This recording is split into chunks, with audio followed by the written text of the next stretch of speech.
Jaz imam eno vprašanje.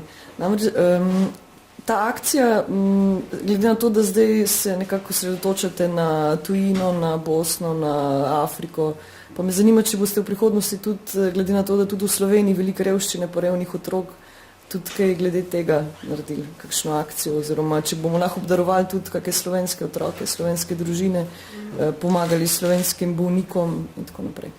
Ja, zaenkrat imamo v Sloveniji, Ja, v Sloveniji imamo pravzaprav že 3 darila od 7, a ne?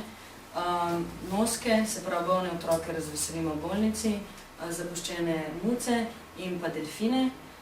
Absolutno je naš namen razširiti ta katalog. Je pa res, da moramo gledati v okviru nekih projektov, ki obstajajo ali pa ki bojo začeli, a ne, na tej ravni delovati, da bomo lahko potem kaj takega tudi vključili. Mogoče bi pa prav Vest ustanovila svoje lastno darilce s krilci in bi rekla, naš množični medij Vest pa predlaga, ne vem, za poplavljence in bomo obdarovali in boste vi končno neki tudi v eno akcijo spreminjanja sveta na boljši, ne samo sporočanja o tem, kaj se dogaja. A ni to krasna ideja tudi za medije? Lahko bi vsak medij organiziral, a ne, se jim bi pomagal, ne bi da, eno akcijo za neka specifična darila. Ne vem, Jana ne obdaruje tole, Nedelo nam bo obdarovali to pa to in bodo ljudje, prišlo bo to v zavest, da to obstaja, ne? In to je bistveno, da mi spravimo v slovensko zavest, obstaja možnost spremembe sveta, čudovita možnost, najlepša možnost za darili.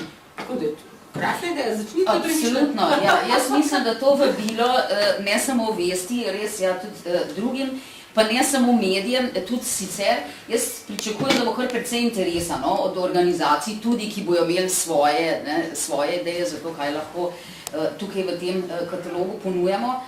S tem pa, da seveda imamo neke kriterije in tudi vsaka zadeva ni primerna tukaj. Tako da bomo morali zares preveriti, ja, no, ker je kakšne so bolj za doniranje ali pa tako, no, na druge načine primernejše. Tako da vsekakor naša želja je, ko se bo zadeva začela v Sloveniji razraščati, bo potreba tudi po širšem spektru, tako da ideje konkretne, tudi še druge, zelo dobrodošle. Hvala.